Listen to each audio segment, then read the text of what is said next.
Just recently, I had to make a difficult phone call to one of our clients, Derek Charles Ryan, better known as Digger. I had to break it to him that even though he completed his sentence 3 years ago, he still can't take off his electronic tracking bracelet. Digger has been forced to wear an electronic tracking bracelet by the WA government since he was released from prison, and he is also subject to geographical limits, curfews, and travel bans, even though he has not committed any crime since being released. As a 58-year-old man, Derek was absolutely gutted to hear this bad news. So why did I have to make that phone call?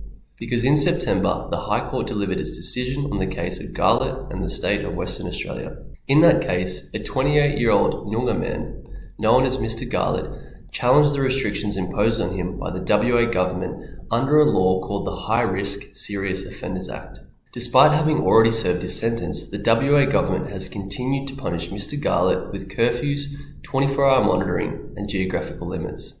Mr. Garlett appealed to the High Court, arguing that the High Risk Serious Offenders Act was unconstitutional because it breached the separation of powers by compromising the independence of the courts. We intervened in the High Court proceedings on Digger's behalf because Digger, like Mr. Garlett, is also subject to the High Risk Serious Offenders Act. Sadly, the High Court decided that the WA government can continue to impose harsh restrictions on offenders who've served their sentence for crimes such as robbery.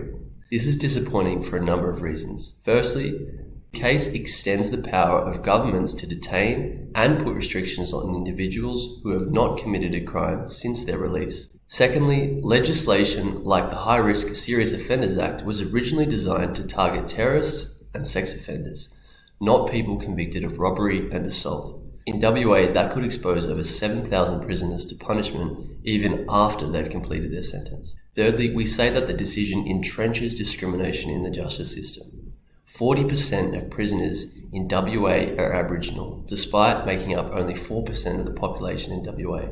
This law is discriminatory because it requires prior imprisonment, convictions, and social disadvantage to all be considered when deciding whether to indefinitely detain a person or put conditions on them. The impact of this law will disproportionately affect Aboriginal people. And finally, people who have served their time need access to rehabilitative services. They do not need more punitive measures imposed on them. Instead of weighing people like Digger and Mr. Garlett down with a lifetime ball and chain, the WA government should provide people leaving the criminal justice system with the support they need to integrate back into the community. Why continue to punish them if they have already served their time?